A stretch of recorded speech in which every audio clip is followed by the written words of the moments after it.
Week. After a nearly two-week battle, Israel and Iran agreed to a ceasefire earlier this week with the help of the U.S. So joining us now is someone who has been integral to helping broker the ceasefire and to negotiations that followed. With me now, Steve Witkoff, the president's assistant and special presidential envoy for peace missions. Steve, welcome to Overtime. And I do believe this is your first time on CNBC since you began serving in this administration. So welcome in that capacity as well. Thank you, Morgan. Thanks for having me. My pleasure to be here. So let's just start with how this ceasefire came together and perhaps just as importantly now, how you ensure it persists. Well, as the president said, it's the 12-day war. We achieved our objectives in that period of time, as did Israel. And the president called up the Israelis and called up the Iranians. And we have a ceasefire that did not turn this thing into the endless war. It was incisive, and we achieved everything that we wanted to achieve here. And there's no more need for the conflict to keep on going. What are the next steps for diplomacy with Iran? I would say, Morgan, that we're hopeful for a comprehensive peace agreement. We were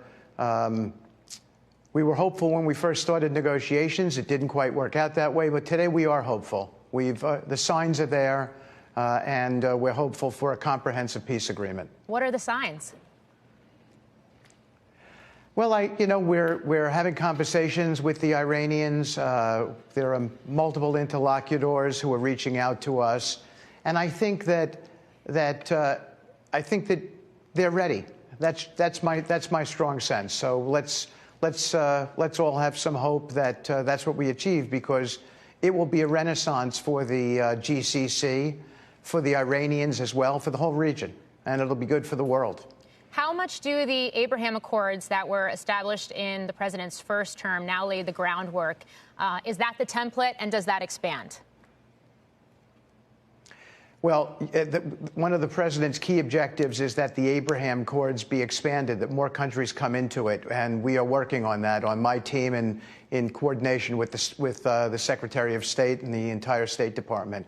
And we think we're going to have some pretty big announcements on countries that are now coming into the Abraham Peace Accords.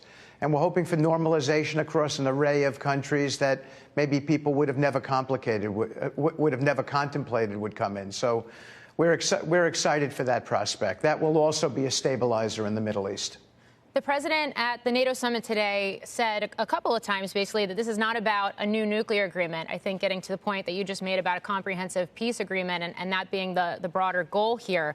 That being said, the Iranians taking a crack at nuclear enrichment again, is that the red line?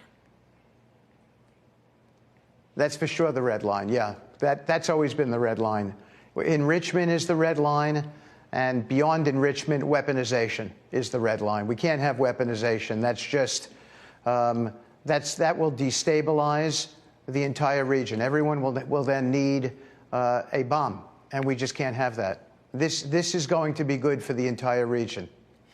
We had that DIA leak that said the U.S. strike delayed the program, Iran's program, by only months, not years. What is the latest battle damage assessment and your response to that leak? Well, first of all, the IEA thinks the exact opposite of that. The Israelis think the opposite of it. Our CIA thinks the opposite. So it's just preposterous. The Israelis did plenty of damage before we came in, and when we came in, it added it basically created lots of certainty around the eradication of their ability to weaponize and to enrich. There are 3 nuclear reactors at play here. 2 are in Natanz, 1 above ground, 1 below ground. Then the Fordow nuclear reactor, which everyone's talking about. That got hit with 12 bunker buster bombs. And then there's Esfahan, where there was a conversion facility, and the Iranians had announced that they were creating another enrichment reactor down below. Every one of those sites was hit by us, either with bunker buster bombs, and in the case of Esfahan, with, I want to say, 30 Tomahawk missiles that were fired from one of our submarines. And it's eviscerated that entire program. The conversion facility alone, you can't begin an enrichment process without having something that process with the gas that begins in the conversion facility, and you can't successfully weaponize without that conversion facility metallicizing the material, molding it into a round ball, and putting it into the weapon, into the actual bomb. So that's been eradicated.